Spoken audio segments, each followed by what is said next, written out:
ಸ್ನೇಹಿತರೆ, ಪ್ರತಿಧ್ವನಿ ಪಾಡ್ಕಾಸ್ಟ್ಗೆ ಸ್ವಾಗತ. ನಾನು ಭಾಸ್ಕರ್ ತೋಟಗೆರೆ. ನಮ್ಮೊಂದಿಗೆ ಇವತ್ತಿನ ವಿಶೇಷ ಕಾರ್ಯಕ್ರಮದಲ್ಲಿ ಮಂಗಳಮುಖಿ ಇದ್ದಾರೆ. ಸೊ ಮಂಗಳಮುಖಿ ಚುಕ್ಕಿ ಅಂತೇಳಿ ಇವರ ಮಂಗಳಮುಖಿ ಅಂದ ತಕ್ಷಣ ನಮಗೆ ಸಾಕಷ್ಟು ಕುತೂಹಲಕರ ಸಂಗತಿಗಳು ನಮಗೆ ಒಬ್ಬೊಬ್ರಿಗೂ ಒಂದೊಂದು ರೀತಿಯಲ್ಲಿ ಇರುತ್ತೆ ಮಂಗಳಮುಖಿ ಅಂದ ತಕ್ಷಣ. ಸೊ ಇವ್ರ ಬಗ್ಗೆ ತಿಳಿಯುವಂಥ ಒಂದು ಸಣ್ಣ ಪ್ರಯತ್ನ ಈ ಒಂದು ಎಪಿಸೋಡ್. ಸೊ ಅವರನ್ನು ಕಾರ್ಯಕ್ರಮಕ್ಕೆ ವೆಲ್ಕಮ್ ಮಾಡ್ಕೊಳ್ತೀನಿ. ವೆಲ್ಕಮ್ ಚುಕ್ಕಿ ಅವರೇ. Hi sir. ಹೇಗಿದ್ದೀರಾ? ಚೆನ್ನಾಗಿದೆ ಸರ್. ನೀವು? ಹಾಂ ಹಾಂ. ಮತ್ತು ಚುಕ್ಕಿ ಅವರು, ಈಗ ಮಂಗಳಮುಖಿ ಅಂದ ತಕ್ಷಣ ಎಲ್ರಿಗೂ ಒಂದು ಕ್ಯೂರಿಯಾಸಿಟಿ ಇರುತ್ತೆ, ಏನಂತ ಗೊತ್ತಿಲ್ಲ, ಯಾಕೆ ನೀವೇ ಹೇಳಿ. ನಮ್ಮನ್ನ ಎಲ್ಲರೂ ಒಂದೊಂದು ಥರದಲ್ಲಿ ನೋಡ್ತಾರೆ. ಮನುಷ್ಯರು ಅಂತಂದರೆ ಮಂಗಳಮುಖಿ ಅಂದರೆ ಅರ್ಧನಾರೀಶ್ವರರು ಅಂತಾರೆ. ಸ್ವಲ್ಪ ಜನ ಕೈ ಮುಗಿತಾರೆ, ಸ್ವಲ್ಪ ದಿನ ಜಗಳ ಮಾಡ್ತಾರೆ, ಎಷ್ಟೋ ಜನ ಬೇರೆ ಬೇರೆ ಥರ ನೋಡ್ತಾರೆ. ಬಟ್ ಒಳ್ಳೆತನ ಎಕ್ಸೆಪ್ಟ್ ಮಾಡಿಕೊಂಡ್ರೆ ಒಳ್ಳೆಯವರಾಗಿ ಅವರನ್ನು ದೇವ್ರ ಸ್ವರೂಪ ಅಂತೇಳಿ ಮಂಗಳಮುಖಿ ಅಂತಾರೆ. ಇನ್ನು ಕೆಲವರು ನಿಮ್ಮನ್ನು ಹೆಚ್ಚಾಗಿ ಎರಡು ವಿಧದಲ್ಲಿ ಕಾಣ್ತಾರೆ ನನ್ನ ಪ್ರಕಾರ. ಒಂದು, ಈ ಮಂಗಳ ಕಾರ್ಯಗಳಲ್ಲಿ ನಿಮ್ಮನ್ನು ಎಕ್ಸ್ಪೆಕ್ಟ್ ಮಾಡ್ತಾ ಇರ್ತಾರೆ, ಬರಲಿ ಮಂಗಳಮುಖಿಯರು ಅಂತ. ಇನ್ನೊಂದು, ಕಾಮದೃಷ್ಟಿಯಲ್ಲಿ ನೋಡುವಂಥದ್ದು. ಇದ್ರ ಬಗ್ಗೆ ನಿಮ್ಗೆ ಏನು ಅನಿಸುತ್ತೆ? ಯಾಕೆ ನಿಮ್ಮನ್ನು ಎಲ್ಲರೂ ಕೂಡ ಹೆಚ್ಚಾಗಿ ಅದೇ ಆ ಒಂದು ಕಾಮದೃಷ್ಟಿಯಲ್ಲಿ ನೋಡ್ತಾರೆ? ಸೊ ಅದ್ರ ಬಗ್ಗೆ ನೀವು ಹೇಳೋದಾದರೆ ಏನು ಅನ್ಸುತ್ತೆ ನಿಮಗೆ? ಸರ್, ಇದು ಫಸ್ಟಿಂದನೂ ನಾವು ಮಂಗಳಮುಖಿಯರಾಗಿ ಪೂಜೆ ಪುನಸ್ಕಾರ ಅಂತ ಹೆಚ್ಚಾಗಿ ಮಾಡ್ಕೊಂಡು ಬಂದಾಗ ನೆಕ್ಸ್ಟು ಏನು ಬರುತ್ತೆ ಅಂತಂದರೆ, ನಮ್ಮ ಜೀವನದಲ್ಲಿ ಯಾರೂ ನಮ್ಮನ್ನು ಎಕ್ಸೆಪ್ಟ್ ಮಾಡ್ಕೊಂಡಿಲ್ಲ ಇವತ್ತಿಗೂ, ಓಕೆನಾ? ಸೊ ಹಂಗಾಗಿ ಈ ಕಾಮದೃಷ್ಟಿಲಿ ಒಂದು ಹೆಣ್ಣನ್ನು ಕಾಪಾಡುವಂಥ ಹೆಣ್ಮಗಳಾಗಿ ನಾವು ಜೀವನ ಮಾಡ್ತಾಯಿದ್ದೀವಿ ಸರ್ ಪ್ರಪಂಚದಲ್ಲಿ. ಓಕೆ ಓಕೆ ಚಿಕ್ಕವರೇ, ಈಗಲೂ ನೀವು ಈಗ ಮಂಗಳಮುಖಿ ಅಂದ ತಕ್ಷಣ ನೀವು ಅಂತಲ್ಲ, ಯೂಶಲಿ ಎಲ್ಲರೂ ಕೂಡ ಮಂಗಳಮುಖಿ ಅಂದ ತಕ್ಷಣ ಕಲೆಕ್ಷನ್ಗೆ ಹೋಗ್ತಾರೆ. ಓಕೆ. ಆಮೇಲೆ ನಿಮ್ಮದೇ ಆದಂಥ ಒಂದು ಸಿಗ್ನಲ್ ಇದೆಯಲ್ಲ, ಚಪ್ಪಾಳೆ ತಟ್ಟೋ ಮೂಲಕ. ಓಕೆ. ಸೊ ಅದು ನೀವು ಹೋಗ್ತೀರಾ ಈ ಕಲೆಕ್ಷನ್ನು ಆ ಥರ ಎಲ್ಲ? ಹೇಗೆ? ನಾವು ಫಸ್ಟೆಲ್ಲ ಹೋಗಿದ್ದೀವಿ ಸರ್.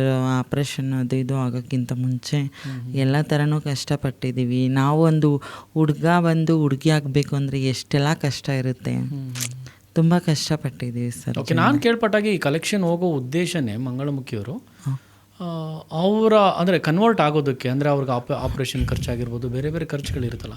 ಸೊ ಅದಕ್ಕೋಸ್ಕರನೇ ಇವ್ರು ಕಲೆಕ್ಷನ್ ಮಾಡಿ ಒಂದು ಗುರು ಅಂತ ಇರ್ತಾರೆ, ಅವ್ರಿಗೆ ಅದನ್ನು ಕಾಣಿಕೆ ಕೊಟ್ಟು ಆಮೇಲೆ ಆಪ್ರೇಷನ್ ಮಾಡಿಸ್ಕೊಳ್ಳಿ. ಸೊ ಹೌದಾ? ಅದು ನಿಜನಾ, ಸತ್ಯನಾ, ಸುಳ್ಳು? ಅದು ಇಲ್ಲ, ಆ್ಯಕ್ಚುಲಿ ಅದು ಓಕೆನೇ, ನಿಜಾನೇ. ಬಟ್ ಅವಾಗಿನ ಇದರಿಂದ ತುಂಬ ಕಲೆಕ್ಷನ್ ಮಾಡಿಕೊಂಡು ದುಡ್ಡೆಲ್ಲ ಕಲೆಕ್ಟ್ ಮಾಡಿ ನಮ್ಮ ಗುರುಗಳು ಅಂತೇಳಿ ಅವ್ರಿಗೆ ಕೊಟ್ಟರೆ, ಅವ್ರು ಬಂದು ಆಪ್ರೇಷನ್ ಮಾಡಿ ನಮ್ಮನ್ನು ಒಂದು ಹೆಣ್ಣಾಗಿ ಹೊರಗಡೆ ಓಡಾಡೋಕ್ಕೆ ಸ್ವತಂತ್ರವಾಗಿ ನಮ್ಮನ್ನು ಒಂದು ಹೆಣ್ಣು ಅಂತ ಗುರುತಿಸೋಕ್ಕೆ ನಮ್ಮ ಗುರುಗಳೇ ಕಾರಣ ಆರಾಗಿರ್ತಾರೆ.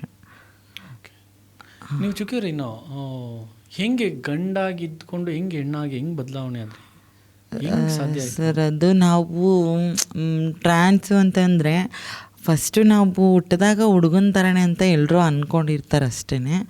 ಜಸ್ಟ್ ಒಂದು 5 to 10 years ಅಷ್ಟರಲ್ಲಿ ಮೈಂಡ್ ತುಂಬ ಚೇಂಜ್ ಆಗಿಬಿಡುತ್ತೆ.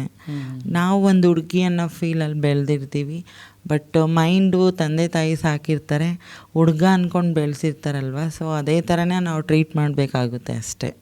ಸೊ ನಮ್ಮಲ್ಲಿ ಸ್ವಲ್ಪ ಬುದ್ಧಿ ಬಂದಾಗ ಬದಲಾವಣೆ ಆಗಲೇಬೇಕು ಅಂತ, ಫುಲ್ಲು ಚೇಂಜಸ್ ಆಗಬೇಕು ಅಂದಾಗ ಮನೆ ಬಿಟ್ಟು ಬರ್ತೀವಿ. ಅಂದರೆ ನೀವು ಯಾವಾಗ ಬದಲಾವಣೆ ಆಗಿದೆ? ಎಷ್ಟನೇ ಕ್ಲಾಸು ಅದೆಲ್ಲ ನೆನಪಿದೆಯಾ? ಹೌದು ಸರ್, ನನ್ನ 10th ಹೋಗೋವರೆಗೂ ಹುಡುಗನ ಥರನೇ ಇದ್ದೆ ಮನೇಲಿ.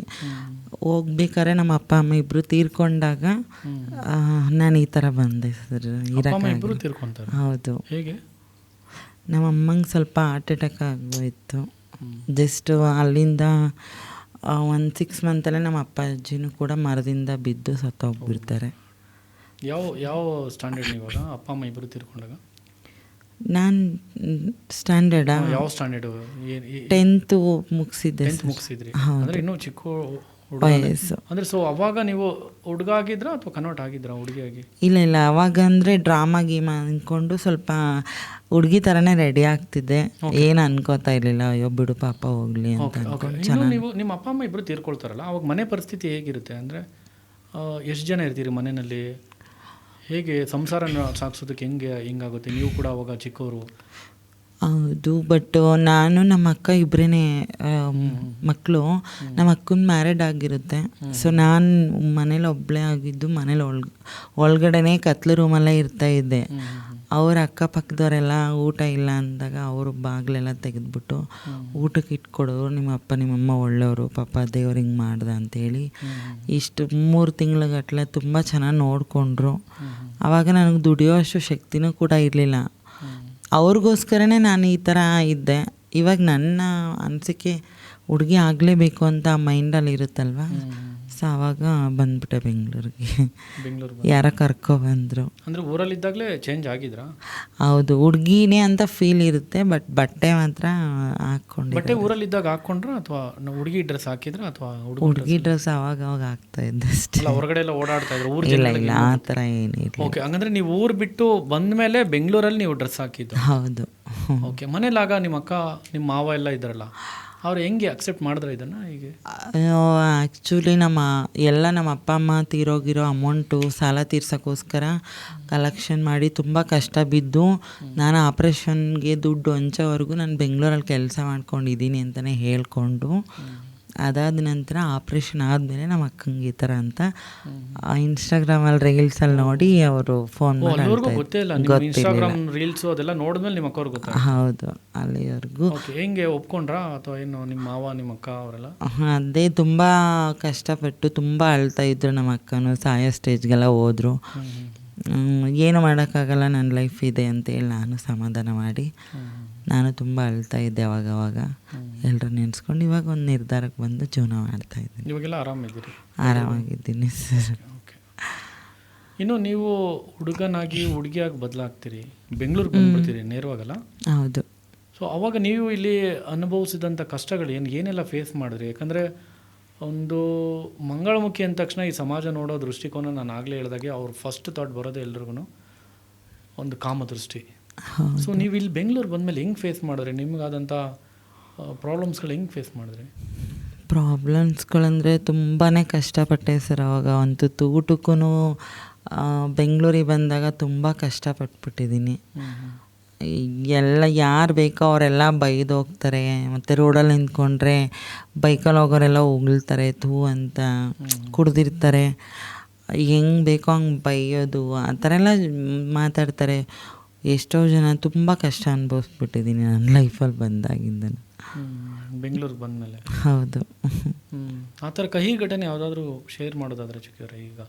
ಇವಾಗ ಒಂದು ನಿಮ್ಮದೇ ಆದಂಥ ಒಂದು ಸ್ಥಾನಮಾನ ಗಳಿಸ್ಕೊಂಡಿದ್ದೀರಿ, ಓಕೆ, ಒಂದು ಇನ್ಸ್ಟಾದಲ್ಲಿ ಒಂದು ಒಳ್ಳೆ ಫಾಲೋವರ್ಸ್ ಇದು ಬಿಲ್ಡ್ ಮಾಡ್ಕೊಂಡಿದ್ದೀರಿ, ಜೊತೆಯಲ್ಲಿ ಒಂದು ಒಳ್ಳೆ ಅಭಿರುಚಿ ಇದೆ, ಡ್ಯಾನ್ಸರ್ ಕೂಡ ನೀವು. ಸೊ ಹಳೇದನ್ನೆಲ್ಲ ನೆನೆಸ್ಕೊಂಡಾಗ ಏನು ಅನಿಸುತ್ತೆ ನಿಮಗಾದಂಥ ಒಂದು ಬ್ಯಾಡ್ ಇನ್ಸಿಡೆಂಟು, ಅದೊಂದು ಕಹಿ ಘಟನೆ ಮಾಡ್ಕೊಳ್ಳೋದಾದ್ರೆ? ತುಂಬ ಅಂದರೆ ಬ್ಯಾಡಾಗಿ ಅಂದರೆ ಯಾರೋ ಒಬ್ಬ ಬಂದು ಕಾರೆಲ್ಲ ಕಾಲ ಮೇಲೆ ಹತ್ತಿ ತುಂಬ ಚಿತ್ರಹಿಂಸೆ ಕೊಟ್ಬಿಟ್ಟಿದ್ದ. ಯಾಕೆ? ಅದೇ ಅವನು ಕೇಳಿರೋ ಆವಾಗ ಅಂದರೆ ಇದೆಲ್ಲ ಕಲೆಕ್ಷನ್ ಎಲ್ಲ ಬಿಟ್ಟು ಆಪ್ರೇಷನ್ ಆದಮೇಲೆ ಒಂದು ರೂಮಲ್ಲಿ ಇದ್ಕೊಂಡು ನಾನು ಈ ವರ್ಕ್ ಮಾಡ್ತಾಯಿದ್ದೆ.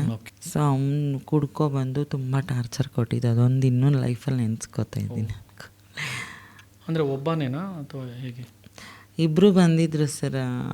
ಬಂದಾಗ ಅವನು ಒಬ್ಬ ಮಾತ್ರ ತುಂಬ ಟಾರ್ಚರ್ ಕೊಟ್ಟಿದ್ದ. ನೀವು ಅವಾಗೇನು ಅಪೋಸ್ ಮಾಡಿಲ್ಲ?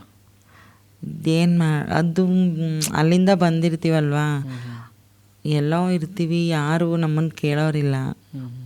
ಪ್ರಪಂಚ ನೋಡೋದು ಜಸ್ಟ್ ಸುಂದರವಾಗಿದ್ದೀವಿ ಅಂದರೆ ನಮ್ಮನ್ನು 5 ನಿಮಿಷ ಕಾಮದೃಷ್ಟಿ ನೋಡ್ತಾರೆ. ಲೈಫ್ ಕೊಡ್ತೀವಿ, ಲೈಫಲ್ಲಿ ನಾವು ನಿಂತ್ಕೊಂಡು ಬೆಳೆಸ್ತೀವಿ ಅನ್ನೋ ಮನುಷ್ಯ ಯಾರೂ ಬರಲ್ಲ ಸರ್ ಮುಂದೆ. ಸೊ ಅವ್ರು ನಿಮ್ಗೆ ಕೊಟ್ಟಂಥ ಟಾರ್ಚರ್ ಅದೊಂದು ತುಂಬ ಟಾರ್ಚರ್. ಅದು ಬಿಟ್ಟರೆ ನಿಮಗೆ ಆ ಥರದ್ದು ಆಗಿದ್ದು ಕಹಿ ಘಟನೆ ಮತ್ತೆ ಯಾವುದಾದ್ರೂ? ಕಹಿ ಘಟನೆ ಅಂದರೆ ಅಷ್ಟೇ ಸರ್. ಬಟ್ ಅಂದರೆ ನಮ್ಮ ಗುರುಗಳು ನನ್ನನ್ನು ಬೆನ್ನೆಲುಬಾಗಿ ನಿಂತ್ಕೊಂಡಿದ್ರು. ಆ ಥರ ಯಾವುದೇ ರೀತಿ ಟಾರ್ಚರ್ ಮಾಡ್ದೇನೆ ನೋಡಿಕೊಂಡ್ರು ಚೆನ್ನಾಗಿ. ಓಕೆ, ತುಂಬ ಚೆನ್ನಾಗಿತ್ತು. ಓಕೆ ಚುಕ್ಕಿರಿ, ಈಗ ಮಂಗಳಮುಖಿ ಅಂದ ತಕ್ಷಣ ಅವ್ರಿಗೂ ಕೂಡ ನಮ್ಮ ಥರನೇ, ಅವರು ಕೂಡ ನಮ್ಮ ಥರ ಮನುಷ್ಯರೇ, ಅವ್ರಿಗೂ ನಮ್ಮ ಥರನೇ ಆಸೆಗಳಿರುತ್ತೆ. ಅದರಲ್ಲೇ ಒಂದು ಹೆಣ್ಣಿನ ಭಾವನೆ, ನಾವು ಯಾರನ್ನಾದ್ರೂ ಲವ್ ಮಾಡಬೇಕು, ಮದುವೆ ಆಗಬೇಕು, ಸೊ ಆ ಥರ ಫೀಲಿಂಗ್ಸ್ ಇದ್ದೇ ಇರುತ್ತೆ. ನಿಮ್ಮ ಲೈಫಲ್ಲೂ ಇರಲೇಬೇಕು, ಇಲ್ಲ ಅಂತ ಸುಳ್ಳು ಹೇಳ್ಬೇಡಿ. ಇಲ್ಲ ಸರ್, ಅದು ಇದೆ ಆಲ್ಮೋಸ್ಟ್. ಅಲ್ಲಿ ತುಂಬ ನಾನು ಒಂದು ಹುಡುಗನ ಇಷ್ಟಪಟ್ಟು ಅವ್ರ ಮನೆಗೆಲ್ಲ ನೋಡಿಕೊಂಡು ತುಂಬ ಚೆನ್ನಾಗಿದ್ವಿ.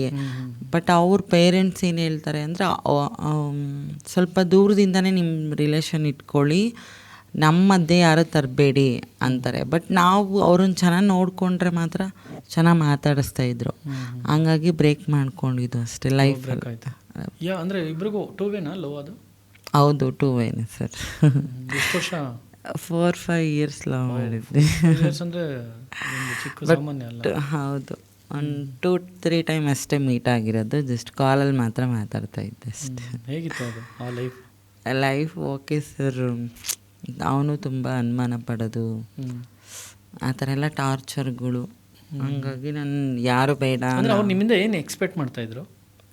ಎಕ್ಸ್ಪೆಕ್ಟ್ ಅಂದರೆ ಅವರು ಮಾಡ್ತಾ ಇದ್ದಿದ್ದೇನೆಂದರೆ, ಯಾರು ಏನಂತಾರೋ ಗೊತ್ತಿಲ್ಲ, ಒಟ್ಟಿನಲ್ಲಿ ನಮ್ಮೂರಿಗೆ ಬಂದ್ಬಿಟ್ಟು ನನ್ನ ಜೊತೆಲಿ ಜೀವನ ಮಾಡು ಅಂತ ಕರೀತಾ ಇದ್ದ. ಒಳ್ಳೆ ಇದೆ ಹೇಳಿದಾರಲ್ಲ ಅಂತ ಇದ್ದ. ಬಟ್ ಅವನಾದ್ರೂ ಕೂಡ ಅವ್ರ ಅಪ್ಪ ಅಮ್ಮನ ಬಗ್ಗೆ ಯೋಚನೆ ಮಾಡಬೇಕು, ಎಲ್ಲದ್ರ ಬಗ್ಗೆ ಅವನು ಯೋಚನೆ ಮಾಡಬೇಕಾಗಿತ್ತು.